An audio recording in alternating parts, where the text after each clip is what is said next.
This Notebook LM video explores how the Bible consistently condemns corrupt religious authorities, showing a clear pattern from the prophets like Ezekiel, Isaiah, Micah, and Jeremiah to Jesus, who echoed these critiques, calling leaders whitewashed tombs and driving merchants out of the temple in a dramatic act against systemic corruption. All right, we're diving into a really powerful and maybe surprising theme that runs all through the Bible. It's this deep critique of religious authority. But what's so fascinating is where this critique comes from. It's not from outsiders looking in, but from the absolute heart of the faith itself. So let me ask you a question. If you had to guess, who were the Bible's absolute toughest critics when it came to religious leaders? You might be surprised by the answer. Because as we're about to see, the most blistering critiques came directly from God and Jesus, and they were aimed squarely at the religious establishment. And this whole thing starts way, way before Jesus. We have to go back to the Old Testament prophets. Now, these guys weren't just predicting the future. A huge part of their job was delivering God's unfiltered judgment on the corrupt leaders who were, frankly, failing the people. I mean, listen to the language the prophet Ezekiel uses here. He's speaking for God, and he calls the leaders shepherds. It's such a powerful metaphor, right? A shepherd is supposed to care for the flock, guide them, protect them. But here, they're being accused of doing the exact opposite, of just feeding themselves and exploiting the very people they were meant to serve.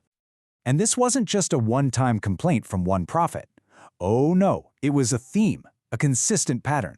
The prophet Isaiah called them greedy dogs. Micah called them out for selling justice to the highest bidder. Jeremiah slammed them for scattering the flock. The message, across the board, was crystal clear. The leadership was rotten with greed and a complete disregard for justice. Okay, now let's fast forward a few hundred years. We jump into the New Testament, and guess what? We find this exact same theme. Only now it's being picked up by Jesus himself, who confronts the religious authorities of his day with, let's just say, an even more direct and personal fire. Wow, this is easily one of the most potent insults in the entire Bible. In a famous section called the 8 Woes, Jesus just lays into the leaders, calling them hypocrites, and that image of a whitewashed tomb, it's just devastating. He's saying, you guys look so perfect and righteous on the outside, but underneath it all, you're just full of corruption and spiritual death. Ouch!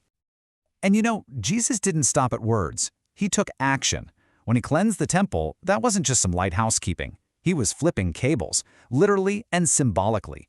He was challenging the entire corrupt system, accusing the leaders of turning a sacred house of prayer into a crooked marketplace. So here's the crucial part. When you put these critiques side by side, the parallels are just undeniable. The prophets condemned greed. Jesus said the leaders were full of greed. The prophets cried out for justice and mercy. Jesus accused them of neglecting justice, mercy, and faithfulness. It's the same fundamental problem, the same critique, just echoing across the centuries. So all of this, from the Old Testament to the New Testament, it builds this incredibly powerful narrative. It pretty much establishes that from a biblical point of view, having a religious title or a position of authority gives you zero defense against corruption or hypocrisy. Your position does not equal integrity. Okay, so this all brings up a really interesting question, doesn't it? With this long legacy of warnings, how did the very first Christians try to break the cycle? Let's take a look at how they tried to build a totally different model for choosing their leaders. So the early church, and we're talking about the time before it became the official religion of the Roman Empire, they came up with a selection process that feels like a direct answer to all the problems the prophets and Jesus had been talking about. So it wasn't some top-down decree from a faraway boss. Instead, it was this really cool blended approach. You had to have the spiritual stamp of approval from existing leaders, sure, but, and this is huge, you also had to have the approval of the local community. A leader needed both a spiritual endorsement and the trust of the very people they were going to serve. And this, right here, shows the radical shift in thinking. Just look at these qualifications. It's got almost nothing to do with your status or your power or your family name. It's all about personal character. Are you patient? Are you truthful? Are you humble? And my personal favorite, are you not a lover of money? That is a direct counterpunch to the greed that had been condemned for centuries. So, after going through this whole long history, from the prophets to Jesus to how the early church tried to solve it, what's the big takeaway? What's the enduring question that's still hanging in the air after all this time? You know, the biblical story from beginning to end seems to argue a pretty radical point, that true spiritual authority doesn't come from a title or a fancy robe or an official position. It comes from character. It's found in a real commitment to justice, to mercy, and to a humility that wants to serve people, not be served by them.